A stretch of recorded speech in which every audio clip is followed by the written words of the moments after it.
Welcome to Devasena అభిరుచులు. ఈరోజు మనము చింతపండు పులిహోర చేసుకున్నామండి. చింతపండు పులిహోర ఆవ పులిహోర అని కూడా అంటారండి దీనికి కావాల్సిన పదార్థాలు 100 గ్రాముల చింతపండు తీసుకున్నామండి.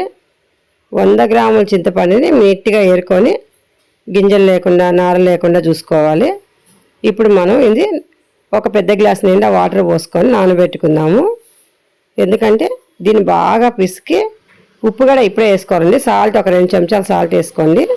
ఈ విధంగా చిక్కగా చేసుకోవాలండి. చూడండి, రసం ఇలా తీసుకోవాలి. మరి ఎక్కువ వాటర్ పోసేసి చేసుకుంటే బాగుండదు. ఈ విధంగా మంచిగా చిక్కగా ఉండాలి. ఎంత చిక్కగా తీసుకుంటే మనకు అంత త్వరగా అయిపోతుంది చింతపండు రసము.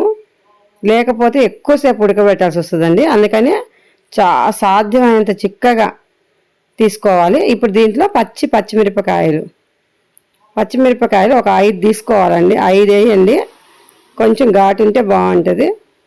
ఇవి పచ్చి వేయాలి, ఇవేమో ఆయిల్లో అట్లా వేపాల్సిన అవసరం లేదు.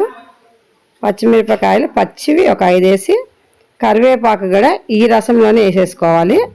చింతపండు, సాల్టు, పచ్చిమిర్చి, కరివేపాకు ఇవన్నీ పచ్చి వేయాలి.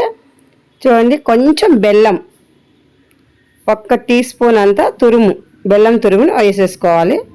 ఇప్పుడు స్టవ్ మీద కడాయి పెట్టుకొని ఆయిల్ వేసుకుంటున్నామండి. ఆయిల్ కూడా కొంచెం వేసుకుంటే సరిపోతుంది, ఎక్కువ అవసరం లేదు. మళ్ళీ పోపు పెడతాం కాబట్టి అప్పుడు వేస్తాము. ఇప్పుడు ఆవాలు వేసుకున్నాము, కొంచెం జీలకర్ర వేసుకున్నాము.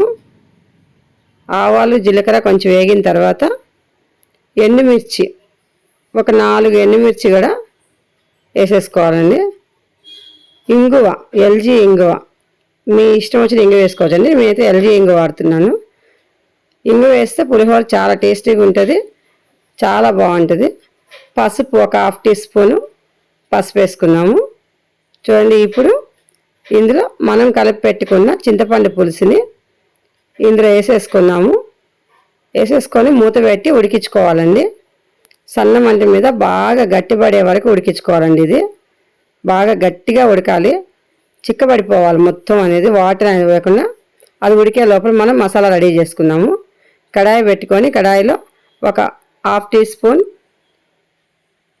1/2 టీ స్పూన్ మెంతులు, ఒక 1/2 టీ స్పూన్ జీలకర్ర,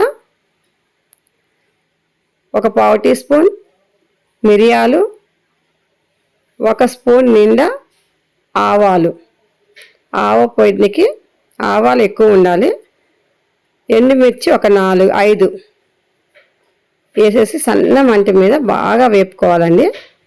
ఇది గుడిలో పెట్టే పులిహోరలాగా వస్తుందండి టేస్ట్. ఇది మనం ఏ ప్రసాదం తిన్నా చాలా టేస్ట్ అనిపిస్తుంది కదా, అదే విధంగా వస్తుంది ఇది. ఇప్పుడు దీన్ని మెత్తగా మిక్సీ పట్టుకున్నాము. చూడండి, ఈ విధంగా మిక్సీ పట్టి పక్కగా పెట్టుకోవాలి. నేను చెప్పే అంత కొలతలు 1.5 కేజీ బియ్యానికి చెప్తున్నానండి. 100 గ్రాముల చింతపండు 1.5 కిలో దానికి సరిపోతుంది. అంటే పుల్లటి చింతపండే సరిపోతుంది, లేదంటే ఇంకొంచెం వేసుకోవచ్చండి. చూడండి, ఈ విధంగా గట్టిగా అయిపోవాలి పులుసు. మంచిగా అయింది, దించేసుకుందాం. ఇప్పుడు బియ్యం కడిగి నానబెట్టేసుకున్నాం ముందుగా. మనం ఒక 1/2 అవర్ బియ్యం నానిన తర్వాత ఆ బియ్యంలో కొంచెం ఆయిల్ వేసుకున్నామండి. ఎందుకంటే పులిహోరకి కాబట్టి పులిహోర పొడిగా ఉంటే బాగుంటుందండి. అందుకని మనం కొంచెం ఆయిల్ వేసుకొని అన్నం వండుకుంటున్నాం. ఇప్పుడు రైస్ కుక్కర్లో పెట్టేసుకుంటే మంచిగా అయిపోతుందండి. ఇప్పుడు స్టవ్ మీద కడాయి పెట్టుకొని ఇప్పుడు పోపు వేసుకున్నాము.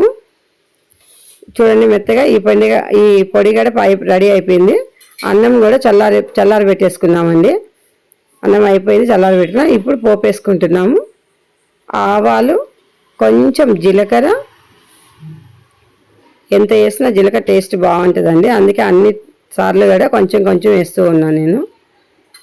ఆవాలు జీలకర్ర వేగిన తర్వాత ఇప్పుడు శనగపప్పు మనం ముందే పోపు వేసుకొని పులుసులో ఉడకబెడితే పప్పులన్నీ పుల్లగా అయిపోతాయండి.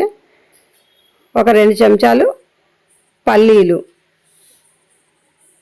అందుకని మనం ఇప్పుడు వేసుకొని ఇప్పుడు వేపుకుంటే, ఇప్పుడు అన్నంలో కలుపుకుంటే ఇవి కరకర అంటే బాగుంటాయండి. లేకుంటే రసంలో ఉడకబెట్టేసుకుంటే పుల్లగా అయిపోతాయి, మెత్తగా అయిపోతాయి. చూడండి, చల్ల మిరపకాయలు కొన్ని వేసుకుంటున్నాము. ఇవి కూడా పులిహోరలో నంచుకొని తింటే చాలా బాగుంటుంది. ఒక 1/2 టీ స్పూన్ మినప్పప్పు కూడా వేసుకుంటున్నామండి. కరివేపాకు ఎక్కువ వేసుకోండి, ఎంత ఎక్కువ వేసుకుంటే అంత బాగుంటుంది. ఆల్రెడీ పులుసులో కూడా వేసాము, మళ్ళీ పోపులో కూడా వేసుకుంటే బాగుంటుంది. ఇంగువ పోపులో కూడా కొంచెం వేస్తున్నామండి, పులుసులో కూడా కొంచెం వేసుకున్నాము. ఇప్పుడు ఇది పోపులో కూడా వేస్తున్నాము. చూడండి, ఈ విధంగా వేపుకుంటే దోరగా వేపుకోవాలండి, మరీ నల్లగా బ్లాక్గా చేయొద్దు. మనం మిక్సీ పట్టి పెట్టుకున్న ఆవ పిండిని ఇప్పుడు ఇదే పోపులో వేసేసి కలిపేసుకుందామండి. ఇప్పుడు ఈ పోపు అంతా కూడా మనం బాగా అన్నం చల్లారి పెట్టుకొని కలిపి పెట్టుకున్న అన్నంలో వేసేసుకుందామండి. పోపు అంతా చూడండి, ఈ పోపు చల్లారిన తర్వాత అన్నం అంతా పట్టించాలి మనం. ఈ విధంగా కొంచెం కొంచెం పులుసు వేసుకుంటూ, చింతపండు పులుసు కొంచెం కొంచెం వేసుకుంటూ కలపాలండి.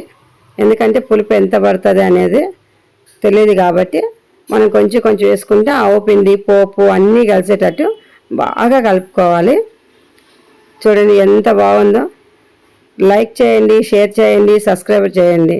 కొత్తగా మా ఛానల్ చూసే వాళ్ళు ఎవరైనా ఉంటే సబ్స్క్రైబ్ చేయడం మర్చిపోవద్దండి. చూడండి ఎంత కలర్ఫుల్గా ఉంది, సేమ్ గుడిలో ప్రసాదం ఉన్నట్టే ఉంటుందండి. ఇది చాలా టేస్టీగా ఉంటుంది, చాలా బాగుంటుంది. మీరు కూడా చేసుకొని తిని చూడండి. Thank you for watching.